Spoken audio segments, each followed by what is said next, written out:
So, hello again. Welcome back to the Jason and Peely Project. It is a great day. We have a super excited interview coming up because we are having a couple interview, which is a great partnership couples back and forth, which are just absolutely amazing. And so for that point, we have Princi Gill and Vikram Brar of Waahe Capital on. How are you guys? Good. Hello, How are you?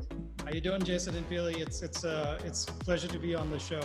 Well, we're excited to have you. And so they're from the Bay Area, SPT. but they're actually in Tucson where their properties are today. So we're going to have a lot of chatting about operations, just how they've adapted during the recent times and just really what they're doing now to push forward. And so Princi's co-founder of Waahe Capital. Her core strength is in financial operations. And prior to Waahe Capital, she spent 14 years in Silicon Valley designing and implementing one of the largest and most complex financial management systems ever created called SAP. Yes, some people may have heard that. So, and Vikram, Wow. He also is co-founder of Waahe Capital, and with Princi, prior to establishing Waahe, Vikram held positions and managed the fiscal operations of startups in the Silicon Valley. So today we're going to talk about, honestly, them enriching lives, the systems they built in, how they're scaling their business, and welcome to the show, guys. So that's what I have here. Fill us in. What are the gaps here that really can bring out who you are? Sure. Thank you so much. Once again, it's absolutely a pleasure being here.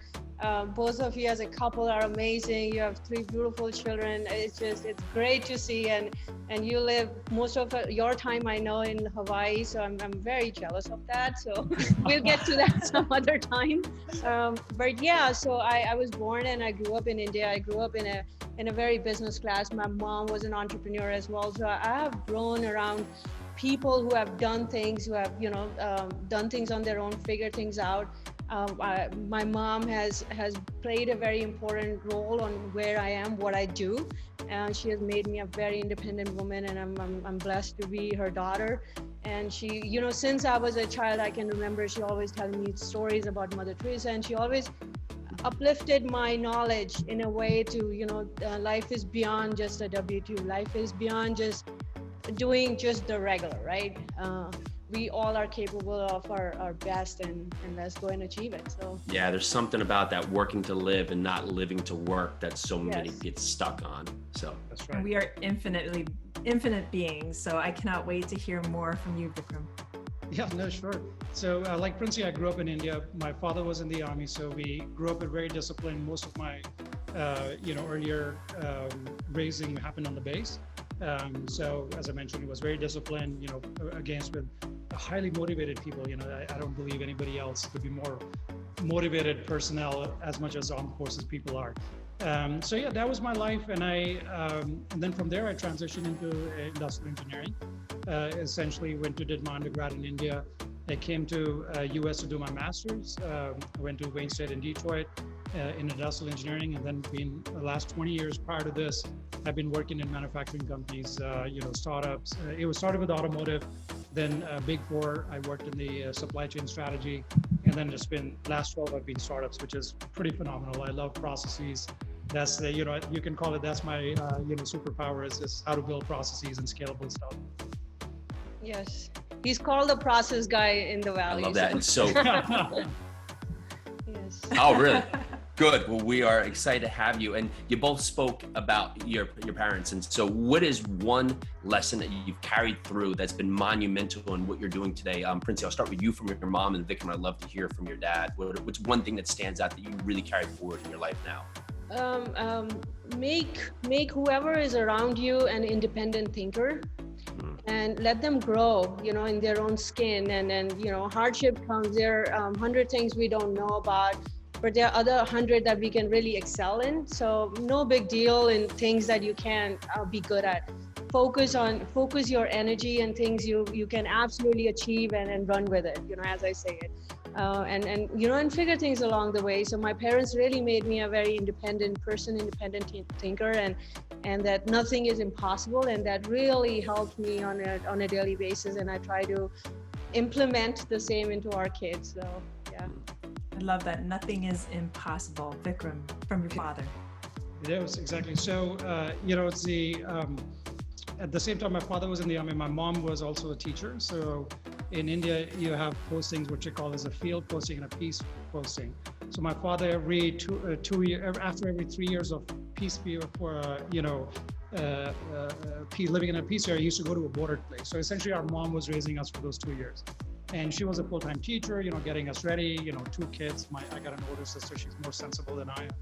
But still, you got 2 kids to get ready in the morning, do everything, and then make sure the lunch is taken care of and everything else. So there's a lot that I learned from my parents. What I learned that most resonates is if you get hit by a challenge, it's nothing. It's an opportunity to learn. It's an opportunity to get better, and just keep moving on. Don't dwell too much about things. Learn what you need to learn from that moment and just carry on. And so it seems like you guys have an extraordinary partnership together. You have children, you have an amazing business. Let's talk a little bit into that. How does your partnership work, and how do you divide your time between your business and your family? Sure. So we've been together many years, and one of the things as we went on to do our own thing, and we saw a fair amount of success in our professional careers, but there was something always. We used to come back every Friday evening and have those discussions. How can we spend more time together? How can we build something together? We are very passionate, as you can see, in everything we do. Even in our professional careers, we were always into that. So it was that, and then we had circumstances that led us to be even more and more together, and it's just amazing. As Vikram said, roadblocks are just opportunities, and you look at them and you say, what can I do to make the best out of it, and then you go and get it. Yeah, essentially, we are alike in a lot of things, and we are not alike in a lot of things. So that's what makes our partnership so great. And we are very strong. We have very strong opinions. So if I firmly believe in something and Princi believes another thing, there's a good discussion on it. And I think that's what really makes our relationship work and our business work.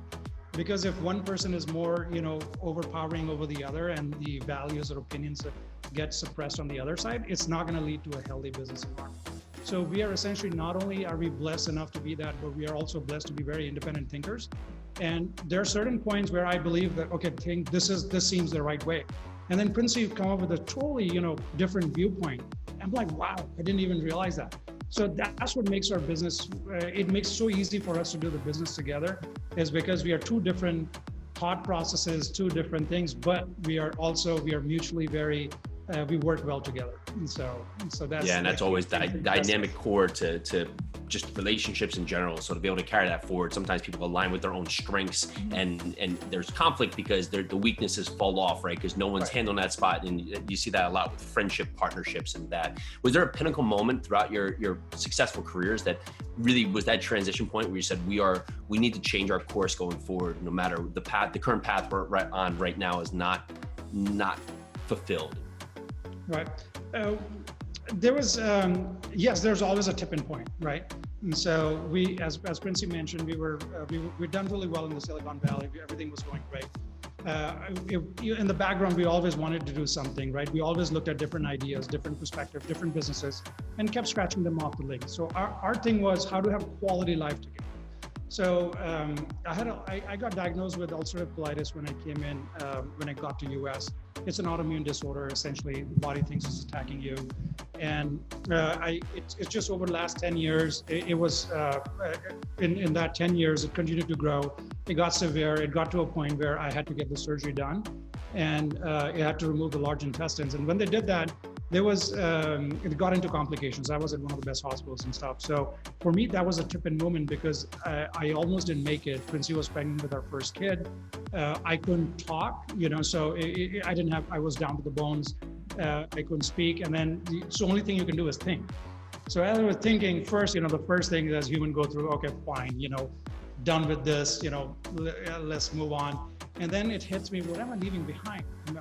I know Princi's a superstar. She doesn't need somebody to take care of her, but at the same time, I did want to make sure that not only her, the future generations that we're going, there's some contribution for our side to build that generational wealth. So that was a moment of realization for me that, we can have as great jobs as possible, but they're not going to build generational wealth. They're going to stop the moment your pulse stops, they're done. And for me, that was a tipping point. Princi was always an entrepreneur. I think way before I was. And she had always mentioned real estate. So we didn't know anything. And this happened back in 2013. And I had a subsequent surgery. Everything went well. Everything was great. And in 2013, we got into a contract on our first condo. We're like, we're doing this. There's nobody, not many people get second chances. So you got to make the most out of it. I love that pinnacle moment that you realize that I need to leave a legacy. What am I leaving behind? So many people are blessed, I would say, that they don't have what you went through, but right. Just to recognize that, just that gift that you were given, that you realized that you needed to leave something, and then you took action. It sounds like you guys are extreme action takers. So tell us about this first deal and how did you grow your business into Waahe Capital? Sure. No, the first deal, we didn't know any 1% rule or 2% rule. All we knew was we did the math and said, okay, after all these expenses, we need to have a buffer. If there is a buffer, we said at least a buffer of $250 dollars at that time, and this was back in 2013, so it was really hard to go wrong at that time. So we got a buffer of 500. We were like, that's good, if there was. So we got into the first. It was a condo deal, and we bought our condo sight unseen in Chicago, Illinois. My sister lives there, so that was our only thing. Nobody went to see it. Not that she went to see it. It was just that, yeah, I know that area. We'll be okay. We'll be okay. Yeah. Sometimes you need that leap of faith, though, right? So exactly, because if you don't, you never get started, right? Yeah, exactly. You just got to get it done. Yeah. And then we had next year we bought another condo, and then we started doing the math. We were like, wait a second, this single family approach or one doing is not going to make sense. So you do the math. Like I know many people go through that, and you're like, I got to buy 20 properties in a year, and you're like, oh no, what are we doing? So did you see the first property by the time you brought the second one? Yes, we did. Yeah. Okay. Good. Yes, yeah. We happened to be in Chicago. We try to go to Chicago every summer. So we did. It was a quick in and out thing. There was a tenant already there. We didn't want to bug her too much. Yeah. And so we didn't really walk into the house too much. We stepped into the porch, just said hi, hello, and stuff. I said everything was doing good. And then from there, we didn't know about multifamily. We're like, there's got to be something. People talk about real estate, how it's great. There's got to be something. So we dived really deep, and we found. What we did? We went to the mountains. So me and Vikram, when we hit a roadblock, we disconnect ourselves, and then we say, let's go and think. Because as a couple, you're always trying to do so many things. Right, you're trying to balance your life on a daily basis. So we went to the mountains, and then 2 days Vikram did all his research he could, and while I was taking care of the boys, and he found it. I still remember the time. It was evening, and the kids were jumping on the bed, and Vikram said, I found it. I found bigger pockets, and I'm like, okay. So I'd found bigger pockets. I'd found multifamily. I read every single post on multifamily at that point before I discussed with Princi, because I had to absorb it. So, being an engineer and working in the corporate jobs, you become kind of a data geek. You want to see a lot of data before you take action, or a certain amount of data. So I was like, okay, what is this whole thing people are talking about? But I got to see the numbers. And finally, if you read enough of the blog post, you get to the numbers, right? I got to the numbers. I'm like, this makes sense. You can actually replace your income. And that is just a starting point. And then it grows from there. So I was super excited. We discussed that, and it was in Big Sur, pretty cold evenings, Thanksgiving 2015. And then 2016, I had left Multifamily Millionaires. That really spoke to me from Dave Lindahl. So 2016 was more about getting more into that formula, seeing it, invested in a couple syndications. And then 2016, we started to find a market. Oh my God, that's the most difficult part. Like, which market do you invest in? It's not because there's only a few good ones. There's so many good ones. Like, how do you pick a place? So that I think it almost took us 6-7 months. And, and then it was roughly from the time we found multifamily, within about a year, we were under contract with we found Tucson, the first project, which we thought was value add. It was a distressed property. But anyways, those are separate lessons learned. You know, some of the things here that stand out, because this is a really actionable model, and so many people sit in the sideline because they don't do these simple steps, right? You took action so you could get better questions, right? So you're like, yeah, we got these condos, we're rolling. Hey, this isn't scalable unless I do 20, 25 of these. Okay, I have an idea where I want to go. I want to scale. Okay, so what's available for me? So you do the research, right? And so now you have better questions, you have better answers going forward, and you take that next step, which is key, right? So now you have the research, but you surround yourself with other people that are doing it successfully, and that allows you to carry forward the notion, okay, I see the model that other people are doing, right? And now I can do that, and now I have to implement, right? And for that, you can put that emotion instead of, many people do it backwards. We'll be like, okay, I'm gonna find a market. I don't really know what I'm looking for. And I'm just gonna pick a market, right? And then now you go back, you have everything prepared, and you move into that market with Tucson. Was there identifying factors or stuff that stood out by Tucson that you said, okay, this is our market, we're ready? Absolutely. So, there are market cycles, just going back to the market cycles, you got to pay attention to the market cycles, where it is in the cycle time. So Tucson was late to recovery. And prior to this, we had actually, there's a little backdrop prior to that. We looked at Orlando. Orlando's a phenomenal market, right? Now I'm talking 2016, it was, just imagine what it was even 2 years ago. So it was really exciting. We bid on a couple of properties, and I flew out, took a red eye, and it just killed me, because red eye going there, because I had a full-time job. So it was flying out there, getting the whole business thing done during the whole day. And then I took a night flight out back. And just that experience of traveling back and forth, it was like, this is not scalable. If as we transition into business, and we knew Princi and I are very hands-on, like we are not going to leave it for somebody else. We're going to be active on the property, and we will have to fly. So this is going to be a bit of a problem. I said, we need to reevaluate. So thankfully, we didn't get that deal. We made it to the best and final, but we didn't get that. But it taught us a very important lesson. Then we looked at Cleveland, we looked at Chicago, we looked at, Seattle, we looked at Oakland, right in our neighborhood in California. And then we were like, everything was okay, but some were super hot, some were not easy to get to. Like Cleveland for us was not easy to get to from San Francisco. And then there was a professor at UFA that is in Tucson who was doing sabbatical at the startup I was at. And he told me about Tucson. I've always had an image of Tucson as a small town.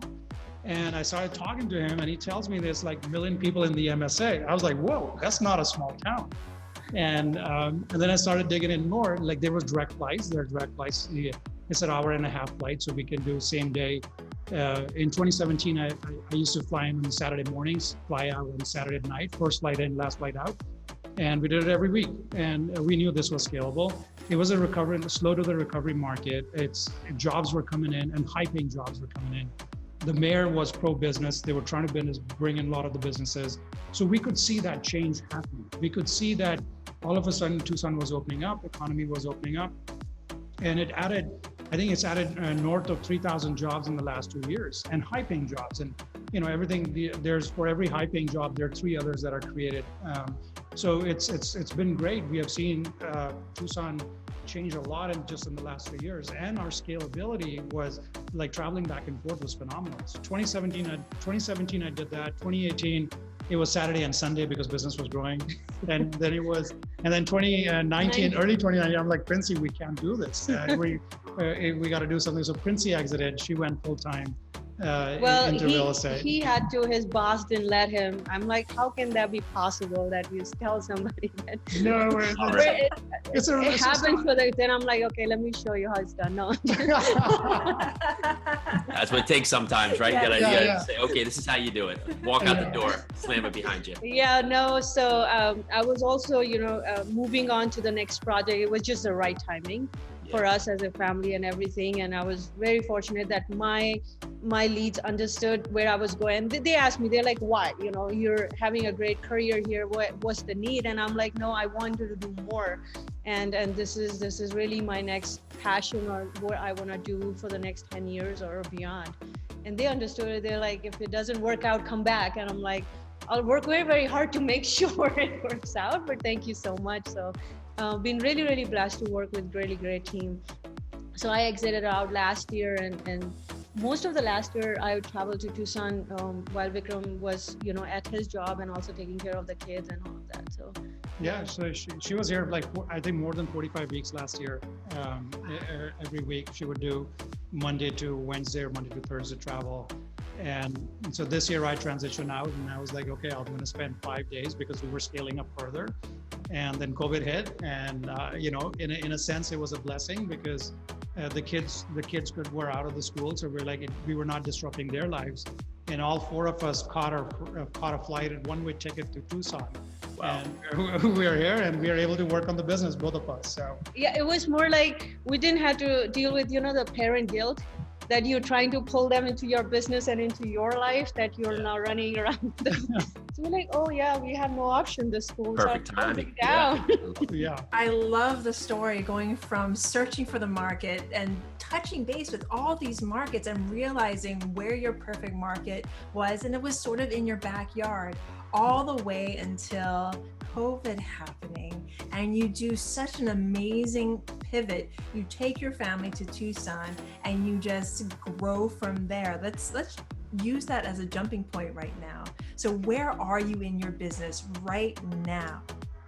So yeah, right. We just I think 30 days ago, pretty much right around that mark, we closed our last deal, and with that we were over 500 units under management. And so first, initially, Princi and I invested our own monies in the first 100 plus units, and that was more to, again, it goes back to the point, we want to experiment it ourselves. It was a new thing. We wanted to put our money in and figure it out. I didn't want to do mistakes on somebody else's buck. We want to be conscientious about that. So we learned the business very much, and what we have built out is what we call ourselves as Waahe stands for impact investing. It's we put in really good quality material. Everything is low VOC. Everything is 100% waterproof. We put quartz countertops. There's no countertop spraying or something like that on our product, on our renovated product.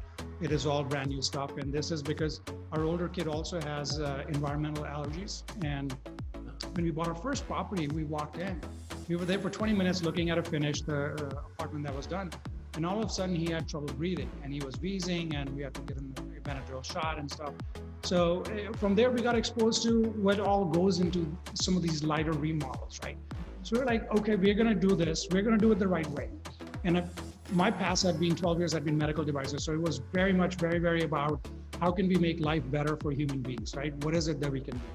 And Princi's was all about the projects, like how do we add quality value to investor returns and everything else.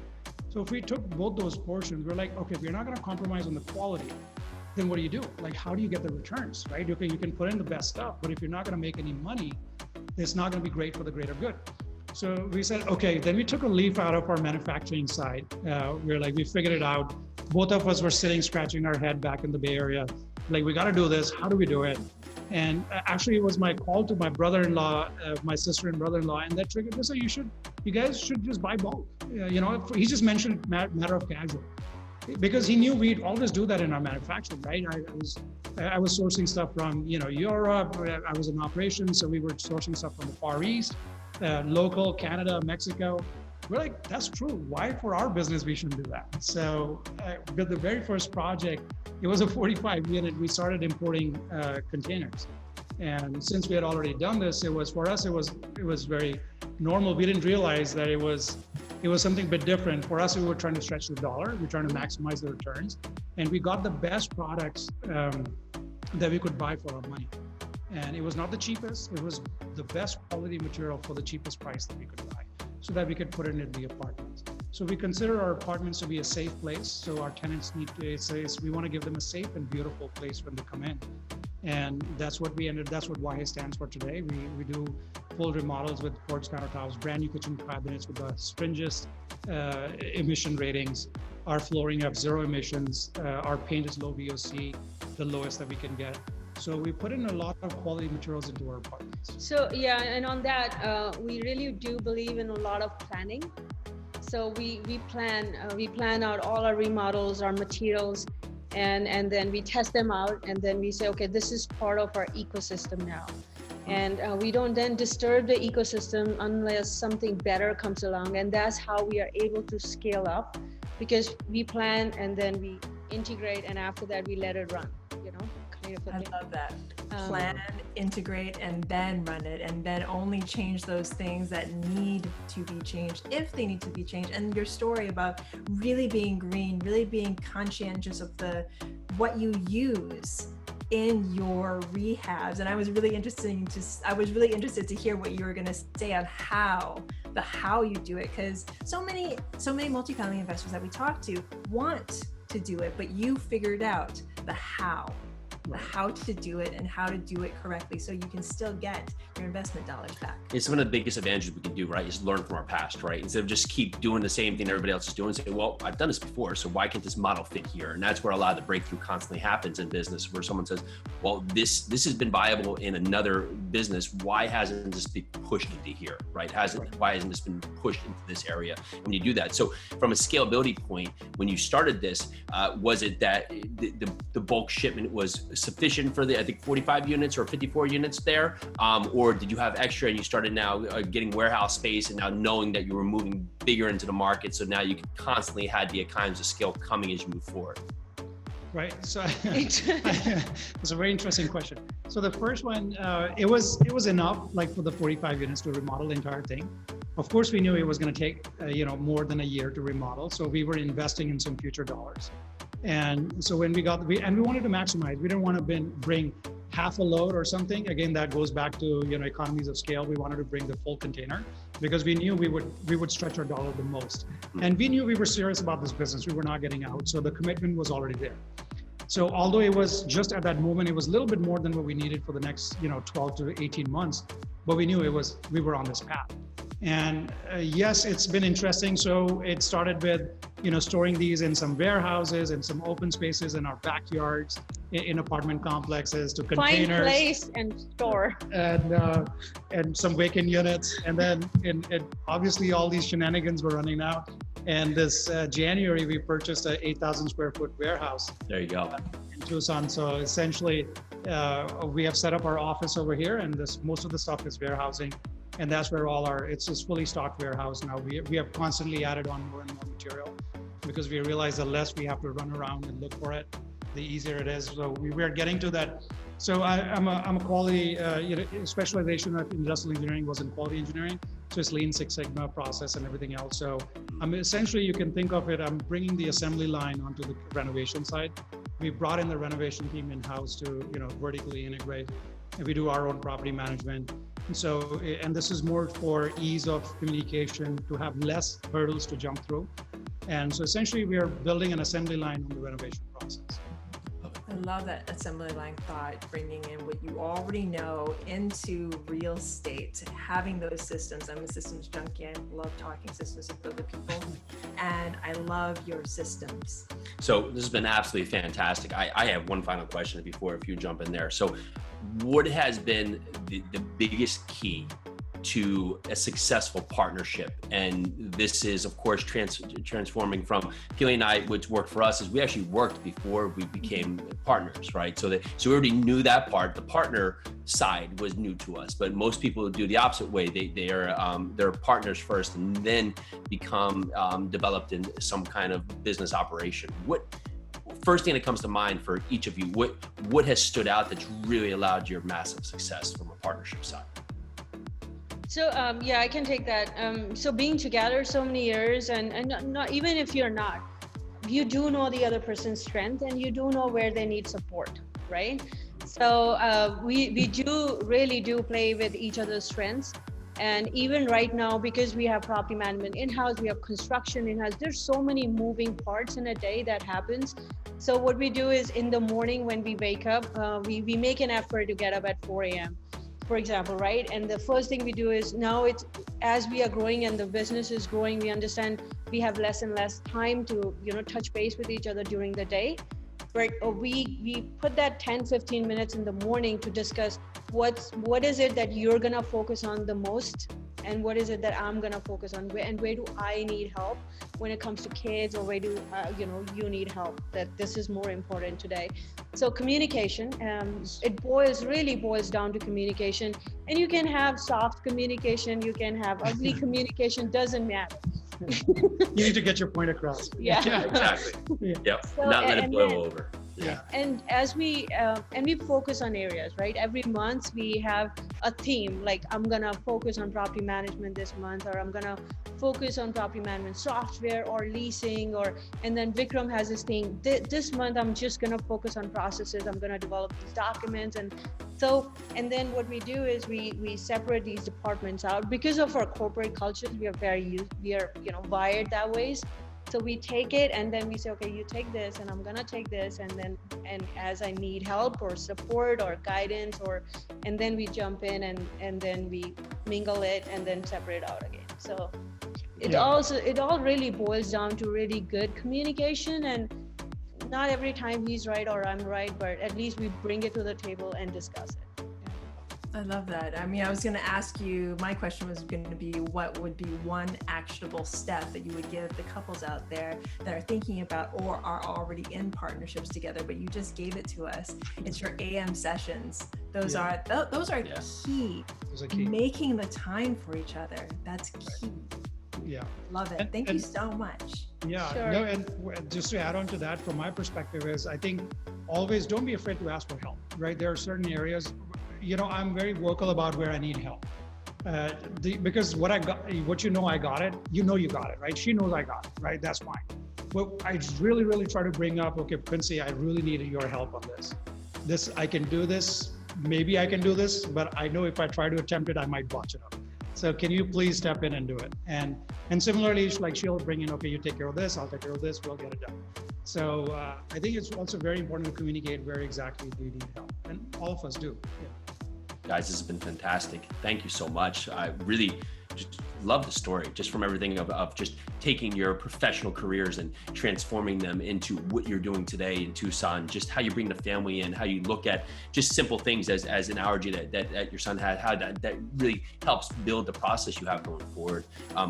Thank you. So for people that are listening, what's the best way to learn more about you? Sure, go ahead. Sure, no, for sure. Thank you so much for having us on the show first. It's our absolute pleasure. And so for people to get hold of us, we are on social media, Facebook, LinkedIn, and they can go to waahecapital.com and they can reach out to us through that site. And of course, if we obviously look for people who are really interested in making an impact, leaving this place better than what we have, and investing in the greater good. Is to not only make returns, but make returns by making this earth a better place. So we would love to connect with those guys and take it from there. Everyone who's listening, please look at Waahe Capital, look at Princi and Vikram. They are an amazing couple looking to do good in the multifamily space. Thank you to everyone who is listening. We are so grateful. Thank you. Bye. Join us for your second cup of coffee every Monday through Friday at noon. Live every day, bringing us our best content we've done so far. Super excited, super engaging, bunch of great guests. We're here to answer your questions, and we so appreciate you listening. Make sure to check us out. Can't wait to see you.